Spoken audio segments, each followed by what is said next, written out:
Welcome back. This is a video on the second part of section 1.4, and I'm just going to pick up where I left off from the last video and do a few more of solving equations in section, page 127, problems 53 to 72 is where I'm at. So we're going to look at a problem like, let's see, how about 70? Or 69 would be fine, so we'll do 69, it's odd. So x to the fourth equals 16. I'm going to subtract 16 from both sides to turn this into something I can factor. Right, so x to the fourth minus 16 is 0. Right, so all I did was I subtracted 16 from both sides. Now I have a difference of squares, and that will factor. So this factors to x squared minus 4 times x squared plus 4 equals 0. Alright, and then this one will factor again actually, but I could just solve them both directly at this point. So I'm going to set x squared minus 4 equal to 0, and also x squared plus 4 equal to 0 and solve. So when I add 4 to both sides here, I get x squared equals positive 4. And when I take the square root, I get x equals plus or minus 2. So there's two answers. This one, if I subtract 4, I get x squared equals negative 4. Therefore, x is equal to the square root of negative 4, which is plus or minus 2i. So the solution set to this problem is 2, negative 2, 2i, and negative 2i. Alright, so let's look at another one. They've got a couple in here that are differences of squares, no, cubes. So for instance, there's a problem like 67, which is x cubed minus 8 equals 0. And this is called a difference of cubes because this is a perfect cube. The cubed root of x cubed is just x. And the cubed root of 8 is 2, and it's a difference, and it will factor. A sum of two cubes will also factor, and what it factors to is what you the method is you take the cubed root of the first one, which is just x. There's a minus, so you put a minus, and the cubed root of the second one, the cubed root of 8 is 2, so that's the first part. The second part's a trinomial. You take what you have here and you square it, so that's x squared. You multiply these two together for the next term, and it's positive, so it'll be 2x. And then you square the last one, which is plus 4. Alright, so if you're confused by it, I do remember that if this is minus and this is minus and all the rest of them are plus, if this is a plus, then this is a plus, and there will be a minus here instead, and everything else will be plus. All right, so I'll do it both ways. I'll do x cubed minus 8, and we'll do that one, then I'll do x cubed plus 8 and show you the difference. Alright, so I'm a little rusty on this, so just to be sure, I'm going to multiply this out. You don't have to do this if you do it right, but I want to make sure I factored it correctly, so I'm going to multiply it out. So x times x squared is x cubed. X times 2x is 2x squared. X times 4 is 4x. Minus 2 times x squared is minus 2x squared. Minus 2 times 2x is minus 4x. And minus 2 times 4 is minus 8. Alright, so let's see what cancels. We have x cubed and only 1. We have a 2x squared here and a 2x squared here. We have a 4x here and a minus 4x here. So the only thing left is minus 8. So that checks out. So I did factor it correctly. Alright, so that's just a check. Right? Again, you don't have to do it, but if you don't and you made a mistake, then your answer is wrong. Alright, so I have two factors here. X minus 2 is a factor, and this trinomial is a factor. I have to solve for both of them. So x minus 2 equals 0, so x is 2. So 2 is an answer. And then x squared plus 2x plus 4 equals 0.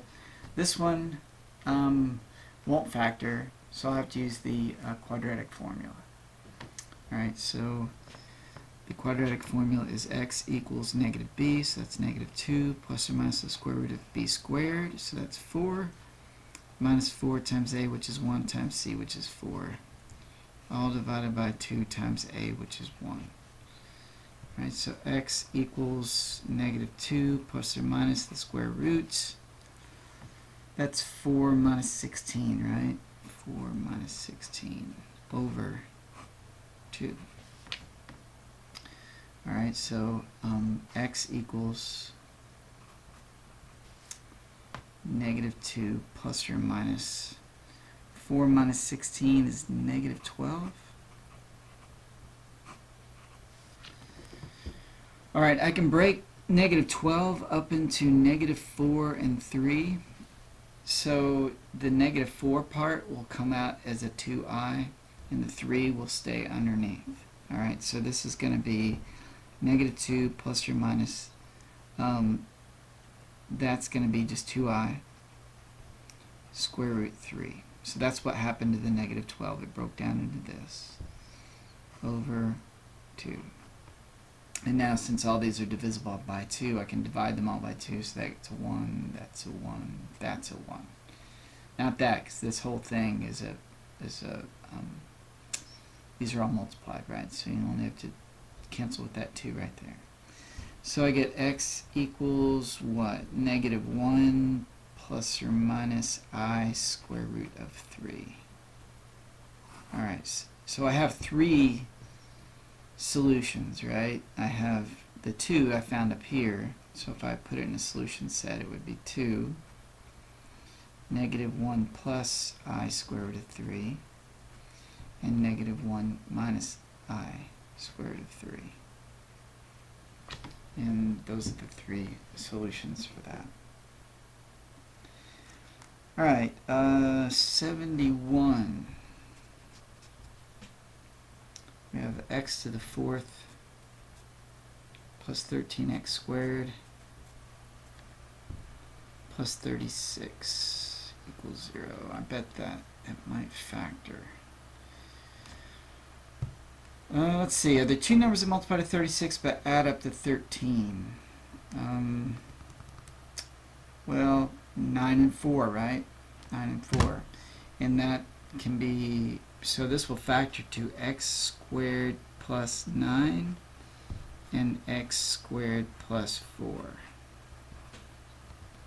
So when I multiply this one, I get, what, 4x squared and 9x squared adds up to 13x squared. 9 times 4 is 36. Alright, so I have two factors. I have to set those equal to 0. So x squared plus 9 equals 0. So x squared equals negative 9. So x is plus or minus 3i. And then also x squared plus 4 equals 0. So x squared equals negative 4. So x equals plus or minus 2i. So the solution set is 3i, negative 3i, 2i, and negative 2i. Alright, and then the last part is in the last, very bottom of the page, 81 to 84. I'll do a couple of those. It says z plus z's conjugate. And I think we're given above that z equals 3 minus 4i.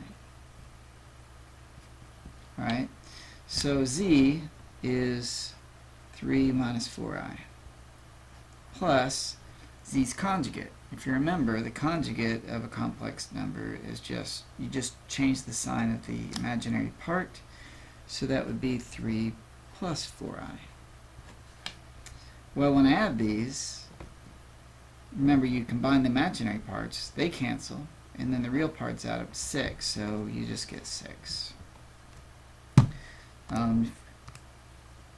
you can do it on your calculator if you're you know, not sure about that. Alright, so that's 81, and then 83 says what is z times z's conjugate. So that would be, z is still the same things. So that would be 3 minus 4i times z plus 4i. Remember, when you do this, you should get a whole number as well. So 3 times 3 is 9. 3 times 4i is 12i. Minus 4i times 3 is minus 12i. And minus 4i times 4i is minus 16i squared. Alright, the 12i and the minus 12i cancel out. Remember, I squared is negative 1. So it's negative 1 times negative 16. So that's just 16. And 16 plus 9 is 25. So that's 83. And this should be all we need to cover for this section. So thanks for watching.